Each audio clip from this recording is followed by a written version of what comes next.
Muy buenos días a todos, bienvenidos.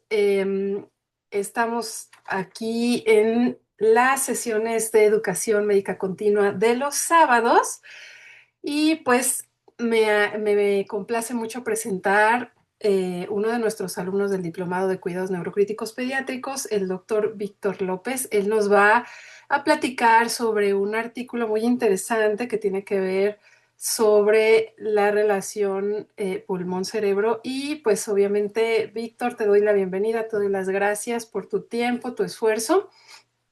Te doy el foro, es todo para ti, tú puedes compartir pantalla y tienes todo el audio. Yo voy a cerrar micro y pantalla, pero siempre voy a estar aquí pendiente de que se escuche bien y que corra bien todo. Y al final, pues vemos dudas, y abrimos el foro para que todos puedan participar. Adelante, Víctor, muchas gracias. Gracias, doctora. Muy buenos días a todos. Pues me presento, soy Víctor López, soy médico egresado de la Universidad de San Carlos de Guatemala, pediatra del Hospital General San Juan de Dios en Guatemala y actualmente me encuentro en mi residencia de intensivo pediátrico en la Universidad Francisco Marroquín de Guatemala también.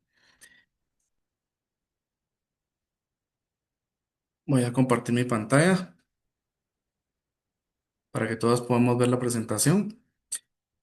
El tema del día de hoy será la conexión entre el cerebro y pulmón, optimizando la ventilación mecánica en la lesión cerebral aguda.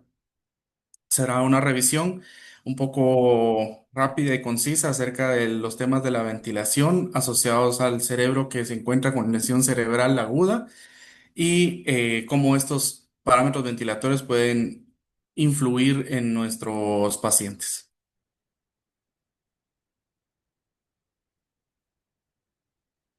¿Ok? A modo de introducción, pues tenemos que durante la ventilación mecánica en la lesión cerebral aguda se requiere equilibrar la prevención de la lesión pulmonar inducida por el ventilador y la lesión cerebral secundaria. El control preciso de la oxigenación y el CO2 son factores clave que nos van a ayudar a evitar el daño cerebral secundario en nuestros pacientes. La evidencia acerca del volumen tidal, la driving pressure, el mechanical power y el PEP son óptimos en nuestros pacientes con lesión cerebral. Es muy limitada y el neuromonitoreo avanzado permite individualizar la ventilación en estos pacientes. Ya veremos más adelante cómo. ¿Qué sabemos acerca del control respiratorio, el control del CO2, el control de la oxigenación en nuestros pacientes con lesión cerebral aguda o inclusive con un cerebro sano? La lesión cerebral aguda sabemos que dependiendo de dónde se encuentre el daño puede alterar el control respiratorio de nuestros pacientes, principalmente si el daño se encuentra en el tronco encefálico, generando algún tipo de lesión en la médula oblongata o bulbo raquídeo y sus vías neuronales. En estos pacientes ya veremos más adelante cómo la hipercapnia puede estar contraindicada en muchas ocasiones, donde tenemos algunas de las lesiones que principalmente nos pueden generar algún tipo de alteración a nivel del control respiratorio, principalmente en la médula oblongata o el bulbo raquídeo. Esto va a afectar, el bulbo raquídeo afecta el control de la respiración, como mencioné previamente, la frecuencia cardíaca, la presión arterial, la digestión y los vómitos. ¿Qué pasa a nivel de la hipo o hipercapnia a nivel cerebral o el flujo sanguíneo cerebral? La hipercapnia causa acidosis del líquido cefalorraquídeo, lo cual conlleva una vasodilatación cerebral, la cual es disfuncional en un cerebro que tiene una lesión cerebral, con aumento de la presión intracraniana, lo cual va a reducir nuestra presión de perfusión. La hipocapnia genera alcalosis del líquido cefalorraquídeo, por consiguiente vasoconstricción y una disminución del flujo sanguíneo cerebral. Esto va a aumentar el riesgo de isquemia en nuestros pacientes.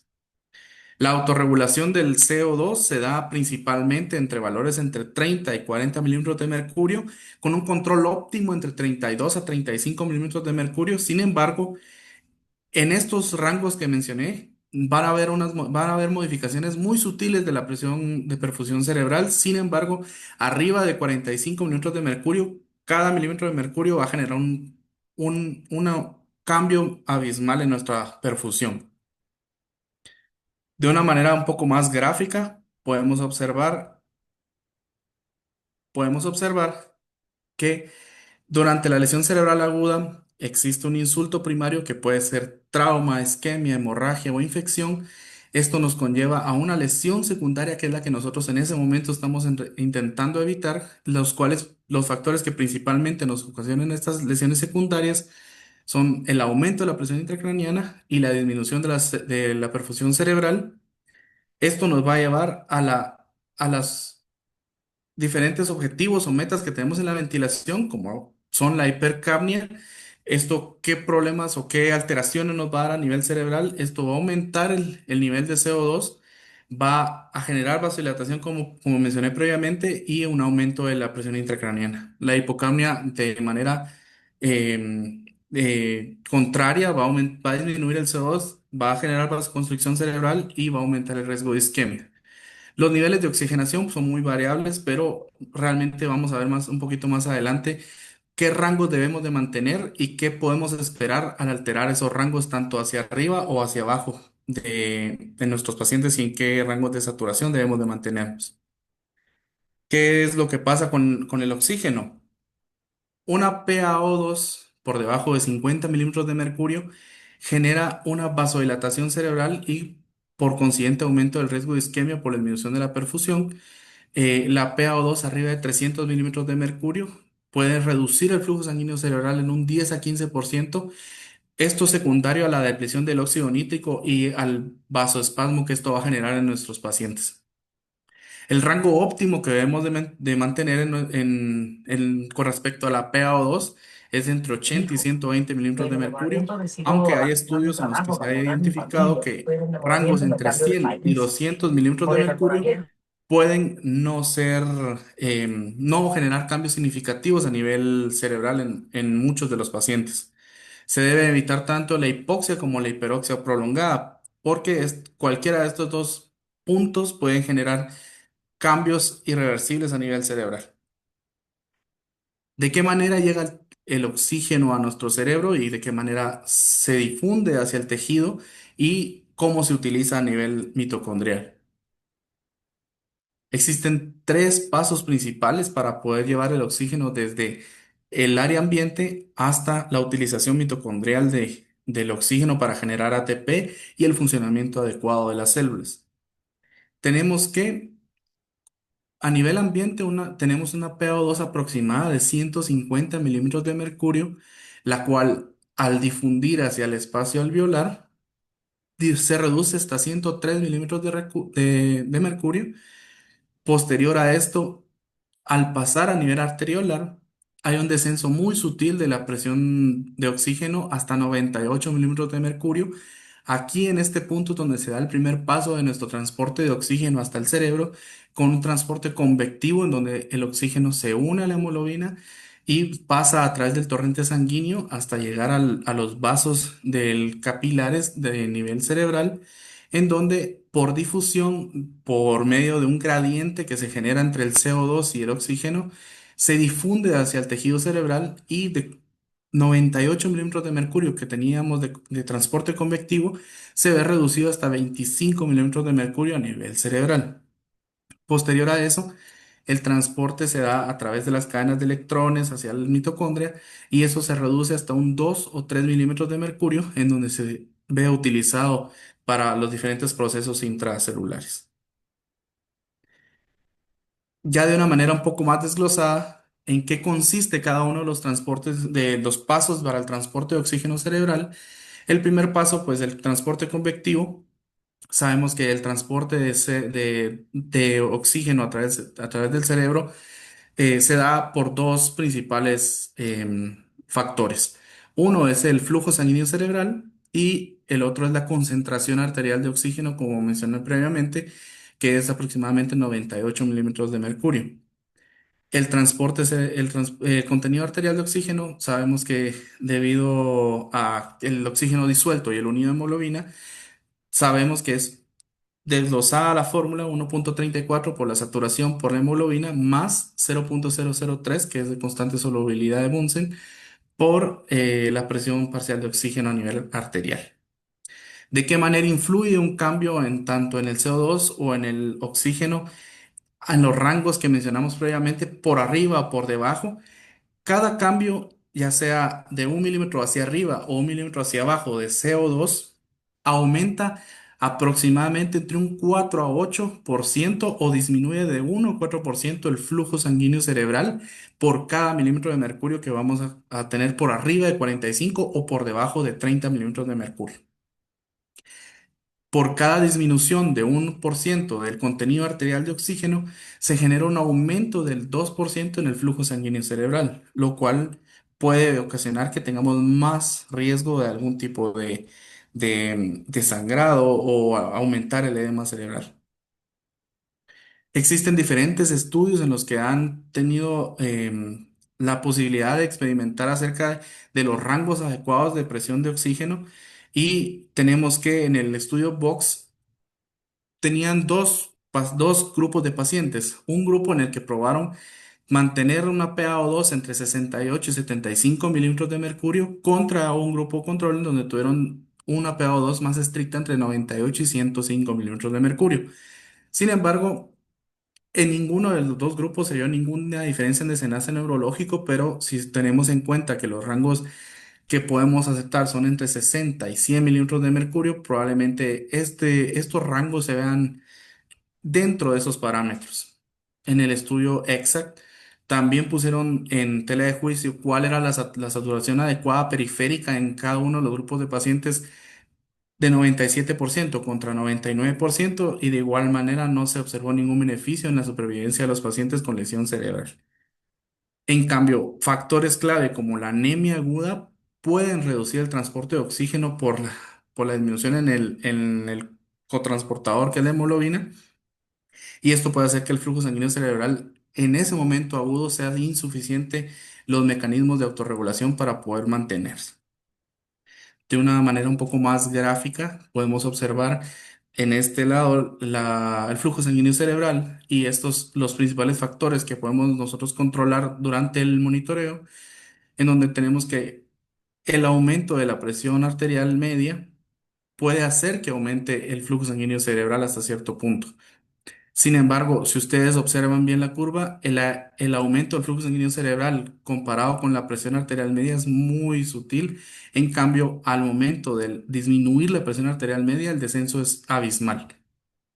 Con respecto al CO2, de igual manera, el aumento del CO2, como mencioné previamente, genera un aumento paulatino del flujo sanguíneo cerebral. Sin embargo, el descenso puede ser un poquito menos abrupto. Y con respecto al oxígeno, pues en la curva en medio podemos observar diferentes grados o niveles de hemoglobina, en donde se ha visto que a menor hemoglobina existe por consiguiente menor cantidad de oxígeno arterial, lo que genera una disminución en la cantidad de oxígeno que llega a nuestro cerebro y por consiguiente aumentar de esta manera la extracción de oxígeno a nivel cerebral. Aquí en esta última gráfica de la derecha podemos observar un conjunto de todos los factores que mencioné previamente, incluyendo las tres curvas que vemos de este lado de hemoglobina, y de igual manera pues los cambios que podemos ver a nivel del transporte de oxígeno a nivel cerebral. Todos conocemos la curva de Lansen, donde podemos observar, o se hablaba anteriormente, de que la zona de autorregulación del flujo sanguíneo a nivel cerebral era constante entre 50 y 150 milímetros de mercurio. Sin embargo, se ha observado en los estudios recientes que es muy variable la zona de autorregulación entre paciente y paciente.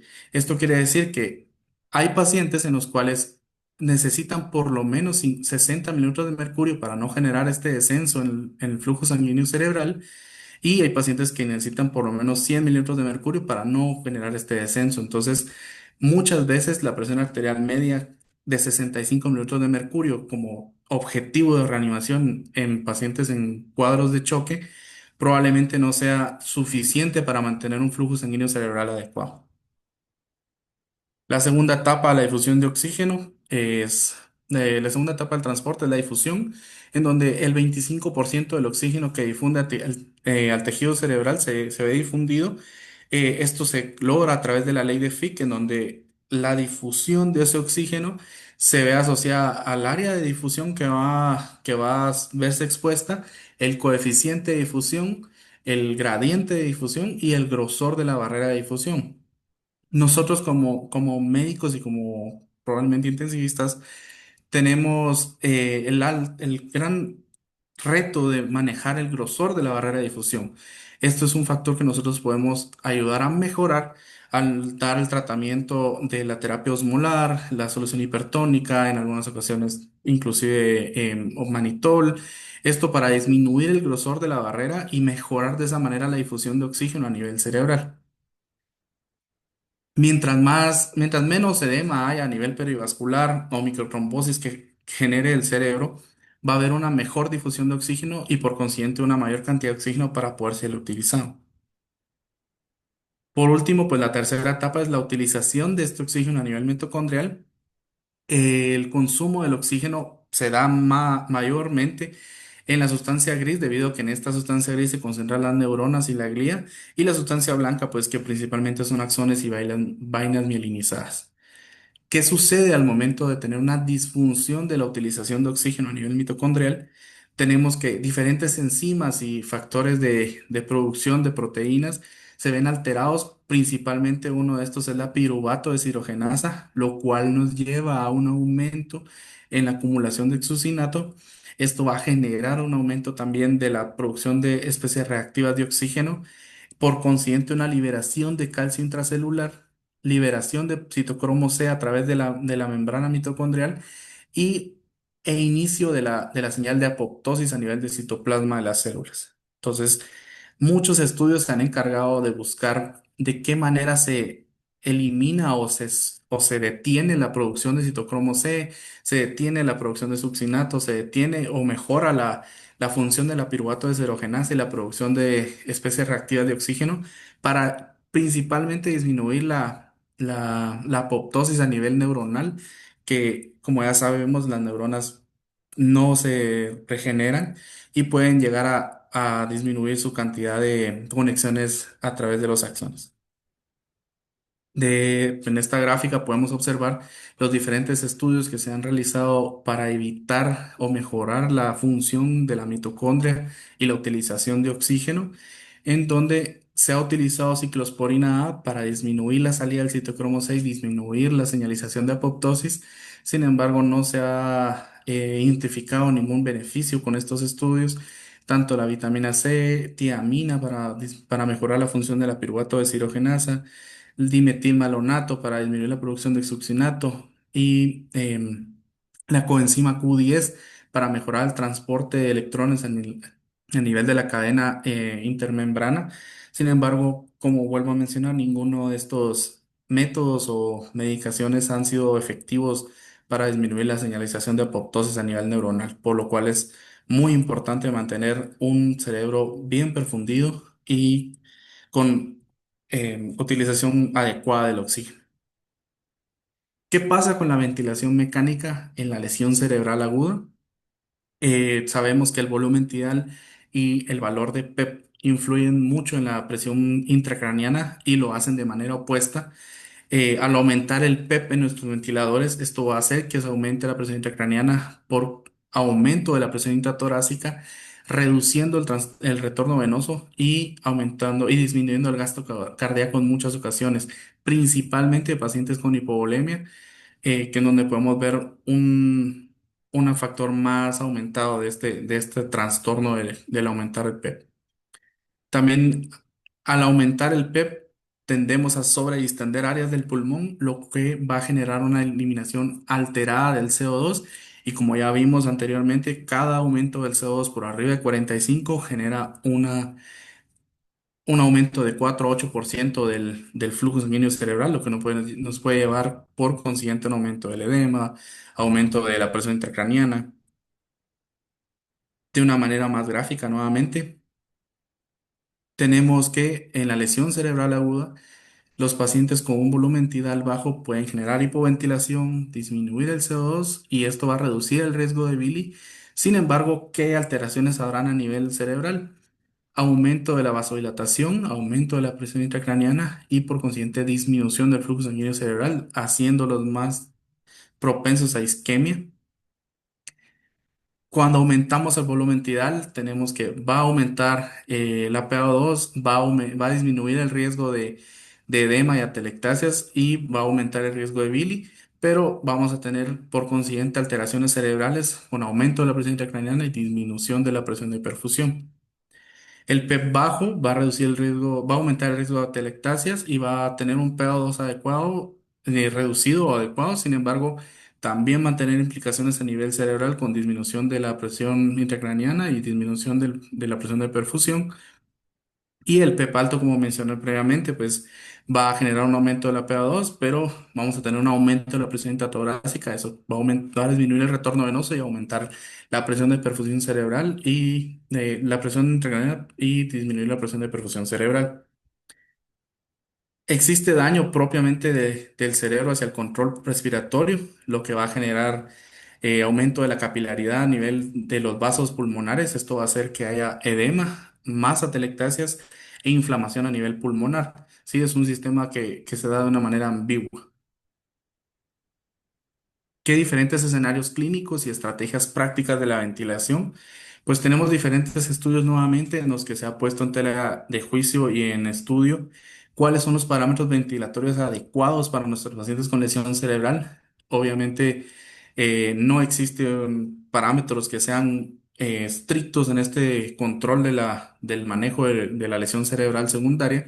Sin embargo, hay diferentes estudios como el 20 Brain en donde se pusieron dentro de tela de juicio qué parámetros ventilatorios, entre ellos el volumen tidal medio, que fue de 6,5 ml por kilo, el PEP de 5 centímetros de agua, la presión plató de 15 y una driving pressure de 9. En este estudio participaron 2.095 pacientes, entre los cuales se encontraban 74 unidades de cuidado intensivo y 26 países.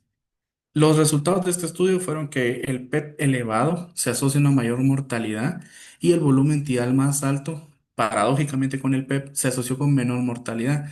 Esto fue secundario a la mayor complianza y menor lesión pulmonar que presentaban estos pacientes al momento del estudio, lo que llevó a un mejor control del CO2. El estudio ProLabi comparó la ventilación protectora, ellos la definieron como un PEP de 8 y un volumen tidal de 6 y la ventilación convencional con un volumen tidal de 8 y una PEP de 4 en los pacientes con lesión cerebral aguda, encontrando que la ventilación protectora se asoció a peores resultados en estos pacientes, lo que sugirió que las estrategias muchas veces de ARTS no siempre son extrapolables a la lesión cerebral aguda por el manejo del CO2, la hipercamia permisiva y la hipoxia permisiva que estas estrategias pueden conllevar. ¿Qué sabemos de las distintas posiciones para la ventilación? Por ejemplo, la posición prono está indicada en hipoxemia refractaria y mientras el paciente mantenga una presión intracraneal estable. Sin embargo, pues, ¿qué debemos hacer antes de colocar un paciente o pensar en colocarlo en ventilación en posición prono? Optimizar el volumen intravascular, una sedación profunda y adecuada, incluyendo bloqueantes neuromusculares para limitar la sincronía y el aumento de la presión intertorácica y abdominal y la posición neutra de la cabeza que se debe mantener en todo momento. ¿Qué pasa cuando ponemos un paciente en posición prono? Existe una elevación de la presión intracraniana. Esto puede ser totalmente esperado durante el trastorno, durante la colocación de la posición del paciente en prono. Sin embargo, no se debe de mantener esta elevación de la presión, ya que el aumento de la presión por arriba de 20 milímetros de mercurio puede ser un factor que nos pueda indicar a nosotros que probablemente la posición prono no sea totalmente tolerada por nuestro paciente y sea necesario regresarlo a una posición supina. A manera de resumen, estas cuatro pautas principales, mantener un CO2 entre 30 y 40 en pacientes con lesión cerebral aguda para intentar disminuir a su vez la lesión pulmonar por ventilador, mantener un PEP óptimo o PEP más bajo que nos permita tener una FiO2 menor de 60 y una saturación entre 92 y 96%, un volumen tidal de 6 ml por kilo, que esto puede ser variable dependiendo de la complianza del pulmonar de nuestros pacientes, y evitar la posición prono, principalmente si tenemos una PIC aumentada por arriba de 20 milímetros de mercurio, y totalmente evitarla a partir de los 25 milímetros de mercurio. ¿Qué sabemos de los distintos modos ventilatorios y qué impacto tienen en la lesión cerebral? Tenemos distintos modos ventilatorios en donde podemos mencionar el volumen control.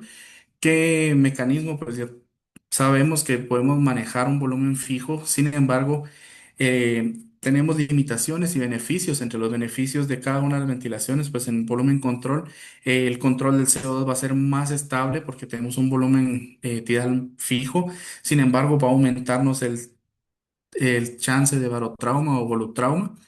En la presión control, pues tenemos una disminución de la presión pico y una disminución del barotrauma. Sin embargo, el volumen tidal va a ser muy variable y el control del CO2 va a ser también un poco más variable que que el volumen control.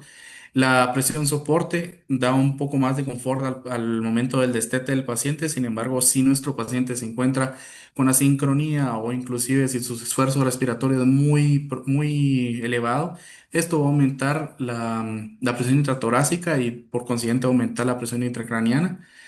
Modalidades nuevas como la neuroasistida o NAVA va a mejorar la sincronía del paciente, pero para utilizar esta modalidad ventilatoria necesitamos un sistema nervioso central y periférico adecuados o intactos, debido a que utiliza la movilización del diafragma para poder controlar la ventilación y vamos a necesitar un equipo especial. Muchas veces durante la lesión cerebral o durante el trastorno neurológico de nuestro paciente vamos a tener alteradas estos dos controles de la respiración. En la ventilación asistida proporcional, sabemos que va a mejorar nuestra sincronía con con el ventilador, va a disminuir el trabajo respiratorio del paciente, pero lamentablemente la evidencia es muy limitada con estas modalidades ventilatorias nuevas. Y por último, pues la modalidades de asa cerrada como el IntelliVent ASB, en donde podemos tener un control de CO2 y saturación muy estrictos en nuestro ventilador, en nuestro paciente.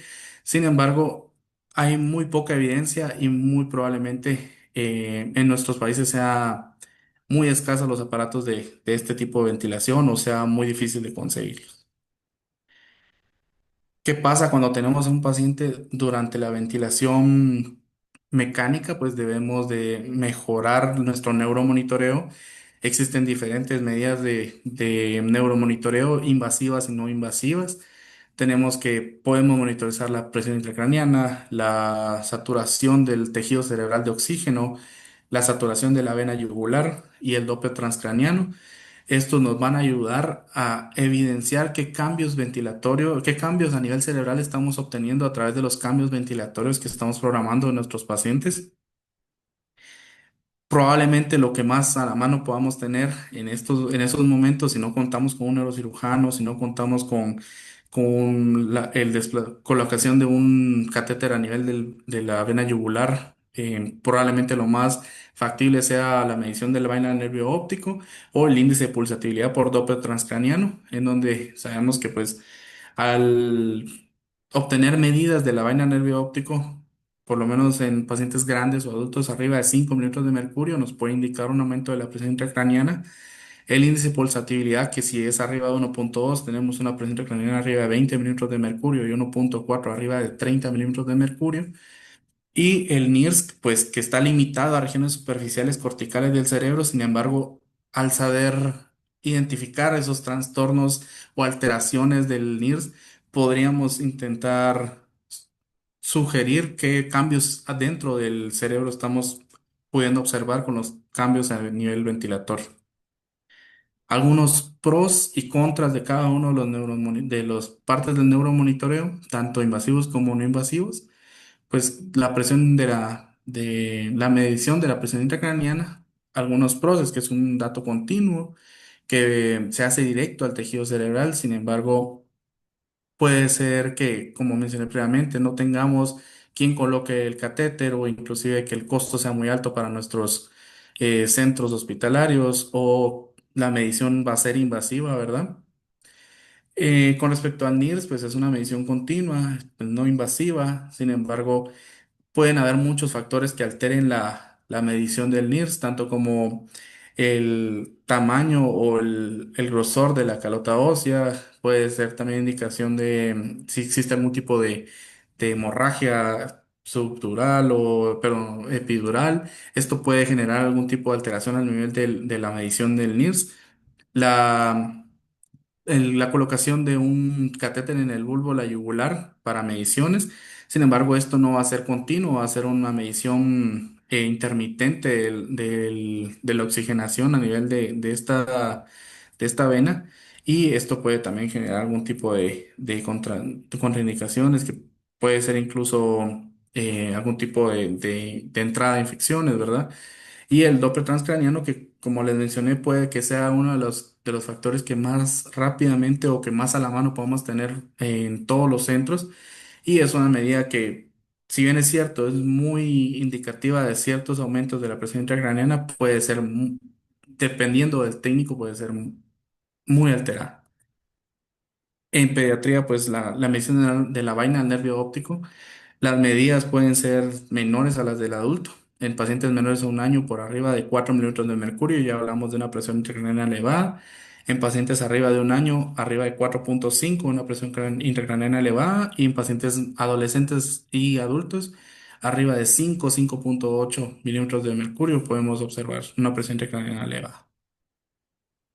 Con respecto a la sedación, el bloqueo neuromuscular de nuestros pacientes en ventilación, eh, debemos de saber que existen medicamentos que podemos utilizar, tanto el Propofol para un mejor control de la presión intracraniana, nos va a disminuir el metabolismo cerebral y uno de los contras es que puede generar muchas alteraciones a nivel de la eliminación del CO2.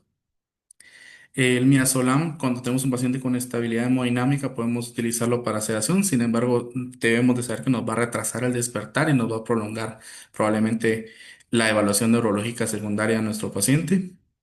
El bloqueo neuromuscular, que si bien es útil de manera puntual, pues para momentos en los que el paciente necesite terapia respiratoria o algún tipo de aspiración o movilización, las estancias al uso del bloqueo neuromuscular van a ser un poco más prolongadas por la enfermedad neuromuscular y en todos los casos evitar la infusión continua y prolongada de cada uno de los medicamentos. De una manera un poco de resumen, ¿verdad?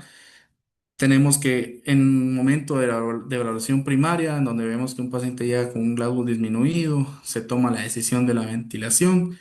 Debemos de prepararlo tanto hemodinámicamente, saturación, medicamentos de la sedación y la elevación o la posición neutra de la cabeza.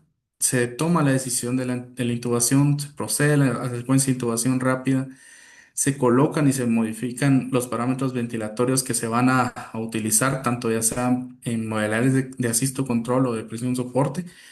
Em, Programamos el volumen tidal, mejoramos nuestras pautas de CO2 y de PaO2 en nuestros pacientes, el PEP y los parámetros ventilatorios. Posterior a eso, pues ya el manejo del trauma o de la lesión primaria y secundaria del trauma craneoencefálico. Y posterior a eso, si el paciente mejora, pues pensar en el despertar desde la ventilación y pues las evaluaciones posteriores a la ventilación. A manera de conclusión, sabemos que la ventilación en la lesión cerebral aguda debe ser individualizada y guiada por neuromonitoreo estricto de la presión intracraniana. El neuromonitoreo multimodal, independientemente sea invasivo o no invasivo, puede ser clave para equilibrar la ventilación entre el pulmón y el manejo de la lesión cerebral. Las nuevas modalidades automáticas son muy prometedoras para disminuir la sincronía y mejorar el control respiratorio de nuestros pacientes, pero lamentablemente existe evidencia muy limitada al uso de esta selección cerebral y probablemente se requieran más estudios clínicos específicos de estos distintos modos ventilatorios para poder mejorar nuestro manejo del paciente con lesión cerebral aguda. Estos son los dos estudios que se utilizaron para la revisión. Y por último, pues debemos de recordar que el tiempo de cerebro, como ya lo mencionamos en distintas pautas del grupo del diplomado y todos los estudios que se han enviado, por cada segundo de hipoxia se pierden 32.000 neuronas, se pierden 230 millones de sinapsis, se pierden 200 metros de fibras mielinizadas y se envejece ese cerebro 8.7 horas. Por lo cual es importante que mantengamos a nuestro paciente en las mejores condiciones posibles y debemos de recordar siempre que el tiempo es cerebro. Gracias.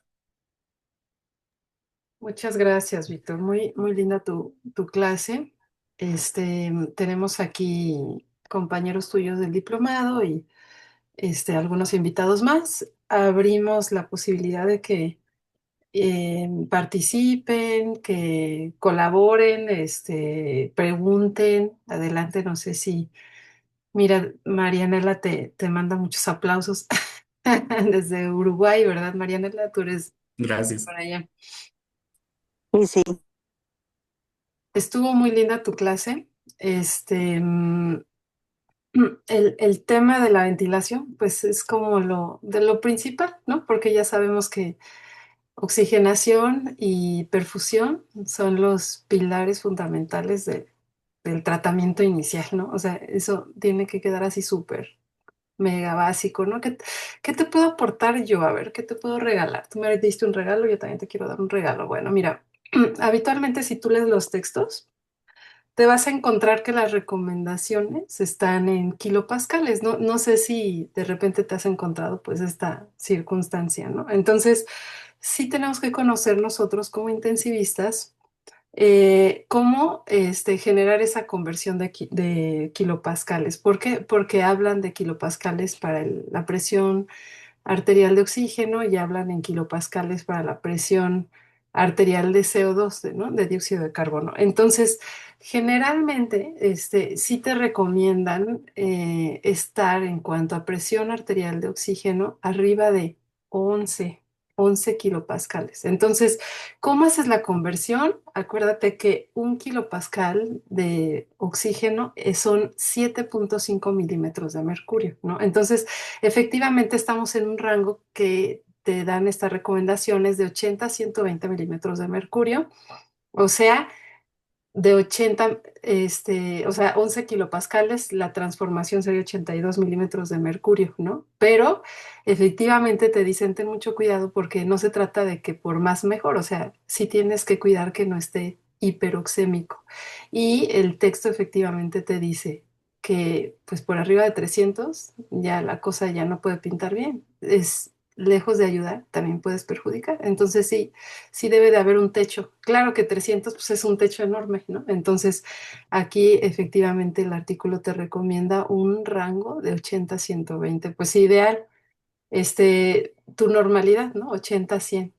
Pero para fines de cuidados neurocríticos, sí es importante resaltar que no debemos de ser tan tolerantes en el sentido de que tu normal, pues sería hasta 60, ¿no? 60 100 milímetros de mercurio, pero aquí estamos hablando de oxigenación cerebral, o sea, tu ideal, tú tienes que tratar de irte al ideal, ¿no? Entonces tu estrategia es para tratar ese valor de presión arterial de oxígeno y de igual forma el CO2, ¿no? También hay muchos textos, como son anglosajones, te hablan en kilopascales, ¿no? Entonces aquí la conversión del CO2 es de 0.133 milímetros de mercurio. Entonces, te dicen, o sea, trata de que sea tu ideal entre 4.5 y 5 kilopascales de CO2, ¿no? Entonces, eso si haces la conversión, te termina quedando entre 35 y 37 milímetros de mercurio. Ahora, este artículo que tú expones ya es 2025, ¿no? Sí. Entonces, ya aquí ya te está dando una recomendación más bajita, ¿no? Está ya 30, 35. Este, mm, Fíjate que los intensivistas de adultos sí hacen eso. Es habitual que los mantengan en una hipocapnia leve. Ujú. Es como muy delicado sugerir hipocapnia porque tienes que estar súper al pendiente de los flujos, de la disponibilidad, de, de cómo está regresando O sea, ¿tú qué le aportas, qué te regresas? Generalmente pues van acompañados de un catéter al bulbo de la yugular. No sé si alguna vez has puesto uno, pero es más o menos el mismo procedimiento que harías para colocar un catéter central por abordaje yugular,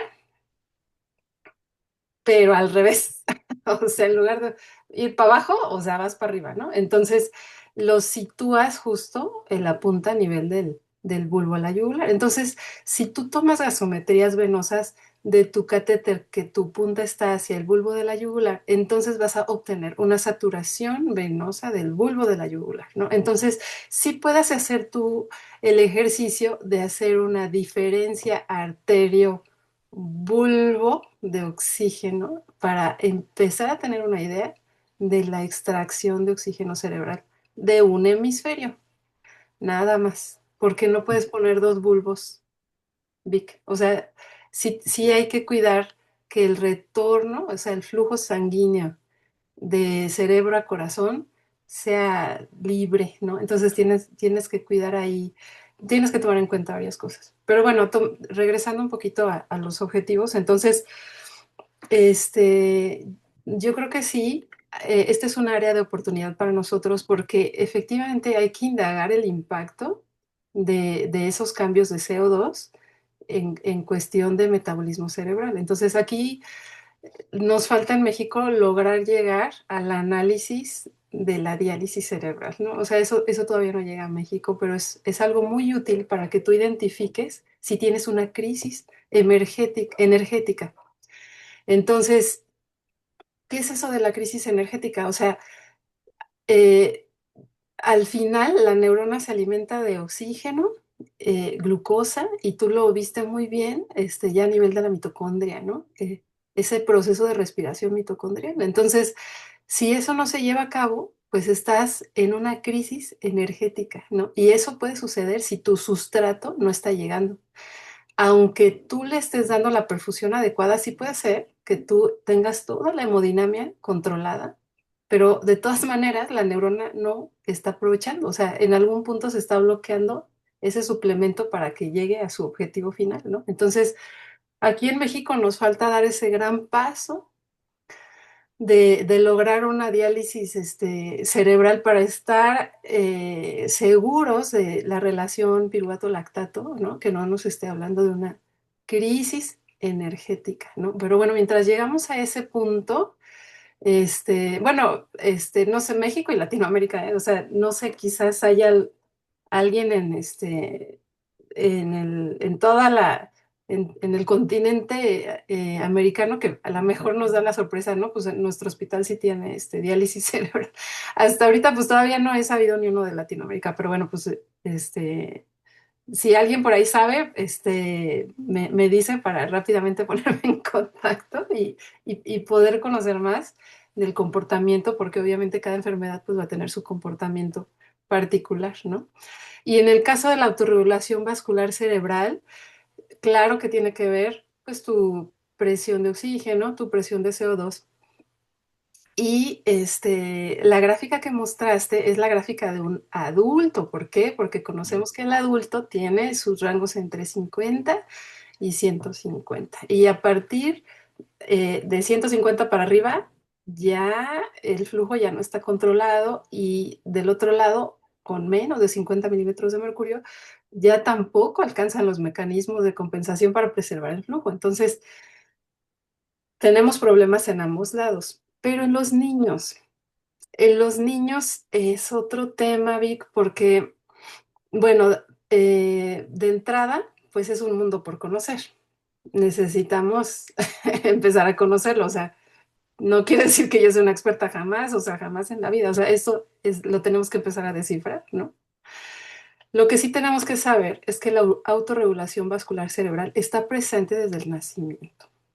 Entonces, pues de ahí podemos partir para poder entender cómo va modificándose de acuerdo a la edad, ¿no? Entonces, esto cambia con la edad y además, si tienes una patología cerebral, pues obviamente va a cambiar. Entonces, aquí el santo grial, que yo estoy en busca de ello, como el vellocino de oro, es en qué segundo se pierde la autorregulación vascular cerebral, porque muchas cosas de tu tratamiento van a modificarse con ese dato tan importante. O sea, tu manejo como intensivista seguramente va a dar un salto cuántico en el momento en que digas, ya se perdió la autorregulación vascular cerebral. Entonces tus estrategias tienen que ir encaminadas a otro tema, ¿no?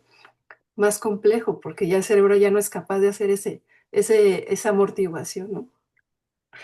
Y bueno, un dato importante es que lo último que se pierde en la autorregulación vascular cerebral es precisamente la respuesta al CO2, ¿no? Entonces, sí es muy importante que como intensivistas tengamos mucha atención en qué es lo que está pasando con los gases y qué estrategias ventilatorias le podemos ofrecer al paciente. Entonces, bueno, se vendrán más clases que nos van a ir esclareciendo todo esto, que es así como una mina de oro, uno va encontrando una pepita, un diamante y así, pero hay que ir escarbando.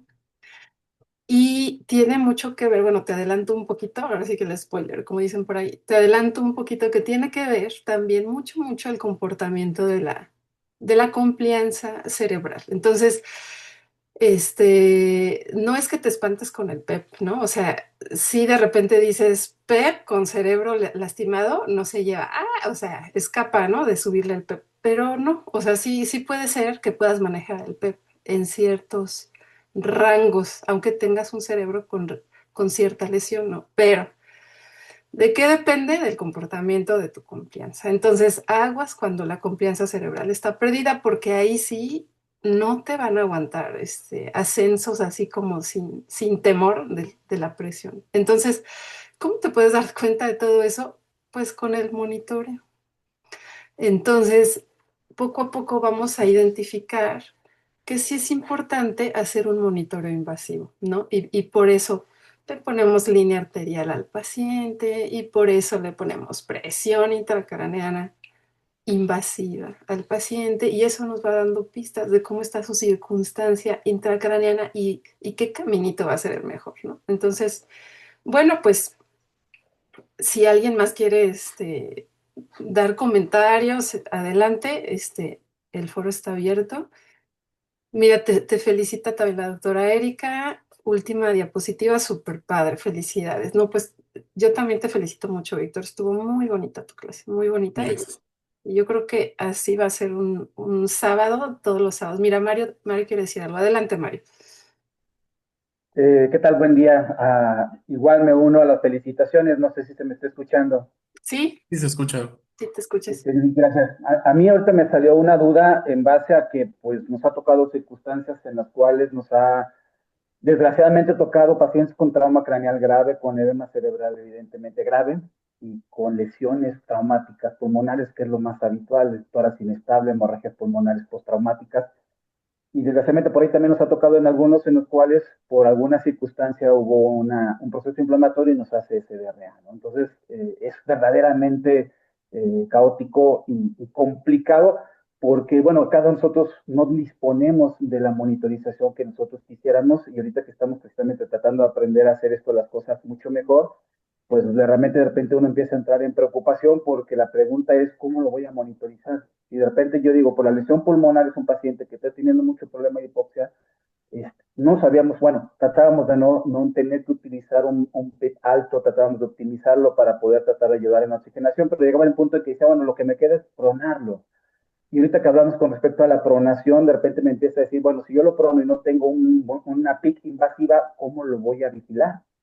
Si la posición, al momento que lo tenga ya en posición prona, le puedo dar a lo mejor la altura, pero no sé si la vigilancia que tengamos, por ejemplo, con el ultrasonido, que tampoco nosotros estamos ahí tratando de aprender también a hacerlo en forma adecuada, si hay alguna modificación en la técnica, si hay alguna modificación en alguna cosa en específico, como para poder tener esa monitorización que se necesita para tomar las decisiones que estamos ahorita hablando.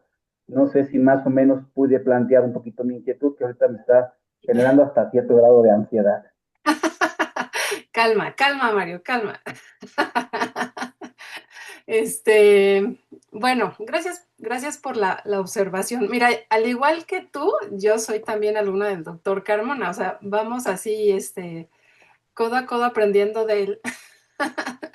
Yo te puedo a lo mejor compartir la experiencia que hemos tenido en el Hospital Infantil de Tlaxcala, porque nosotros, como equipo, Alberto, que es nuestro neurocirujano pediatra, y yo como neurocrítica, como equipo sí nos gusta hacer monitorización invasiva de la presión intracraneana. Entonces, incluso ha habido ocasiones que cuando no está él, pues yo la pongo, ¿no? Entonces, sí es o sea, lo primero que tiene que suceder es que se dé ese paso en donde si no tienes el apoyo del neurocirujano, pues el intensivista haga pues lo que tiene que hacer, o sea, así como pones una sonda pleural o un catéter venoso central, pues un procedimiento que es necesario en la terapia intensiva cuando hay un paciente neurocrítico, pues es la colocación de una presión intracraneana, idealmente intraventricular. Nosotros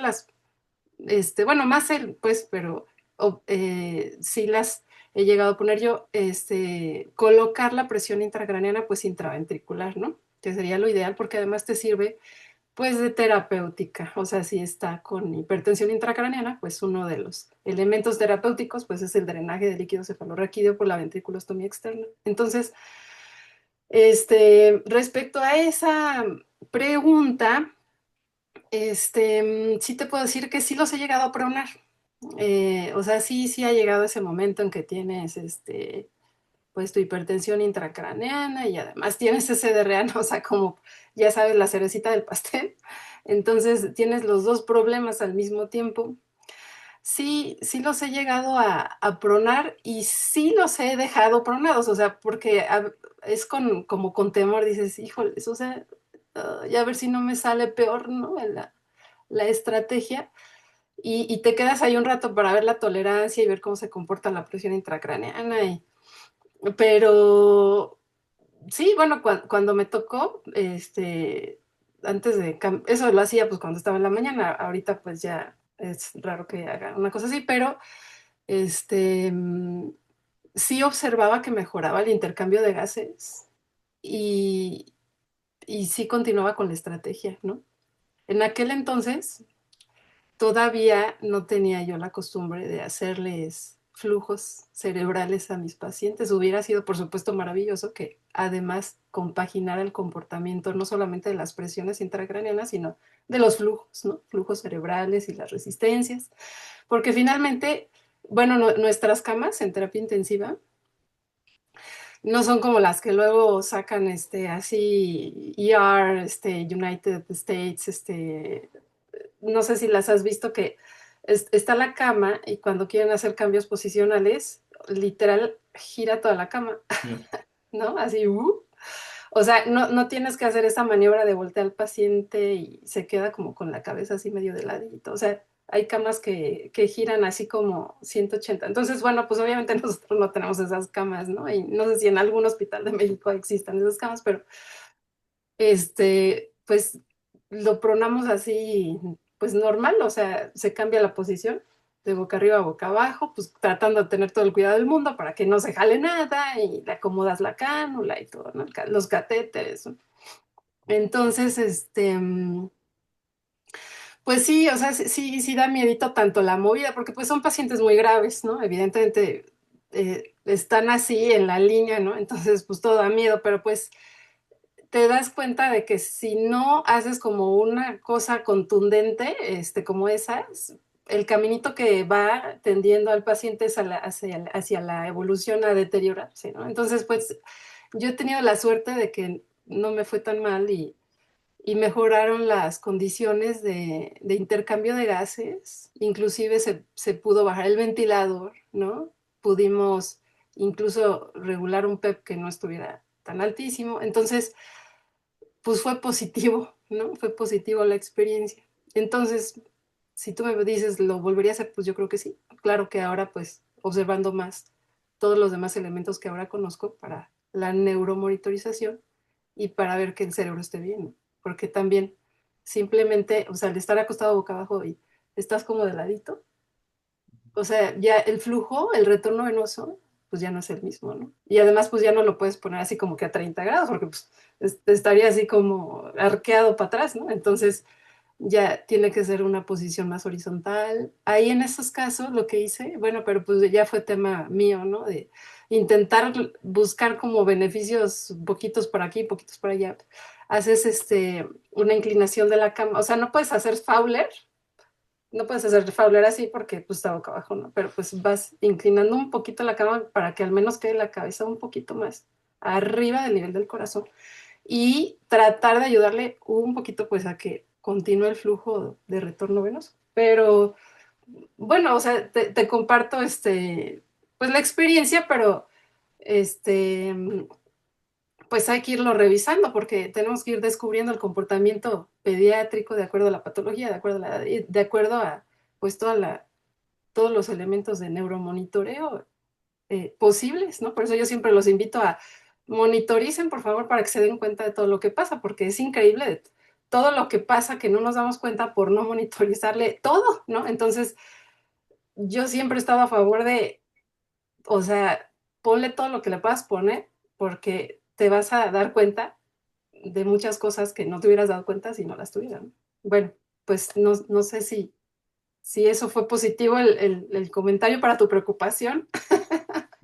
Sí, sí, lo agradezco muchísimo. Es que bueno, cuando en hospitales acá en Provincia, yo estoy en la ciudad de León, Guanajuato, eh, tenemos una irregularidad impresionante en la disposición en cuanto a dispositivos, valga la, la, la, la redundancia, de con lo que podemos monitorizar.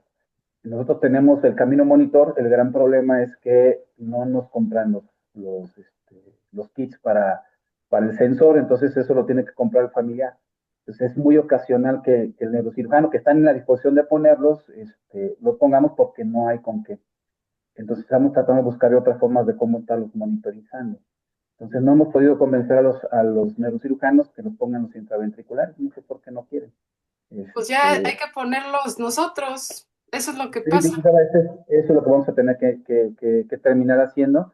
Y eso es lo que Y les sí vamos a enseñar, además. nos ha tocado tomar la decisión de decir, bueno, ¿qué protejo primero, el cerebro o el pulmón, no? Ujú. Porque a veces es decir, y sí, el caso específico que yo recuerdo mucho, pues de si tomamos la decisión de no voltearlo porque no teníamos forma de cómo monitorizar ese cerebro, y sí nos daba mucho el temor el decir, bueno, lo voy a cambiar la posición, las camas, acá están un poquitito más o menos, sí nos dan la posibilidad de poder darle un poquito de elevación a los 30 grados, no tenemos ese tipo de camas que puedan cambiarlo solos, pero sí lo que podíamos monitorizar un poquito mejor pues era toda la función pulmonar. Entonces, esta vez se tomó ese tipo de decisiones, pero ahorita que empecé a estar leyendo mucho más a fondo todo esto, pues sí, de repente digo, no, es que algo más tenemos que hacer. Entonces, estamos tratando de empezar a aprender como nos enseñan aquí, ¿no? Con poquitos recursos y tratar de sacar el máximo provecho. Y sí, agradezco mucho la respuesta, me dan también muchas ideas, gracias. Sí, vamos a empezar a pues tenemos que hacerlo porque efectivamente estamos en un medio que no se facilita, pues las cosas adecuadamente y se nos están yendo pacientes por ese detalle. Entonces, sí, vamos a empezar a hacerlo y cuando veamos la parte de hidrocefalias agudas, que generalmente son por obstrucción, por una hemorragia, ¿no? Que tapa ahí la salida del cuarto ventrículo, cosas así. Ahí es, o sea, es el caso perfecto como para decir, o sea, a las 3 de la mañana no hay neurocirujano, ya intentamos llamar, no llega, etcétera. O sea, intensivista, neurocrítico capacitado en procedimiento, pues entrale, ¿no? O sea, ya tienes que poder.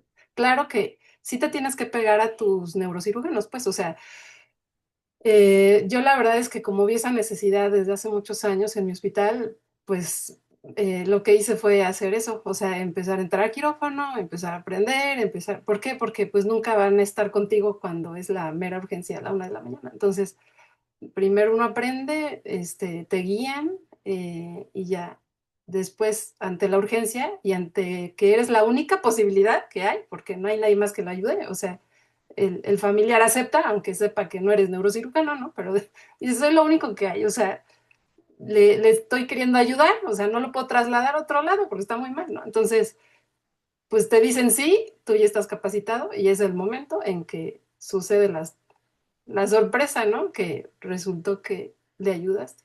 Entonces, hay que empezarse a pegar con los neurocirujanos y empezar a entender su cirugía, entrar, ver cómo le hacen y pedirle cuando tenga una válvula, por ejemplo, o algún procedimiento que le toque pues, de ese tipo, ahí es cuando a uno le empiezan a enseñar y ya te empiezan a dar chance y ya empiezas a agarrar así como que la forma, ¿no?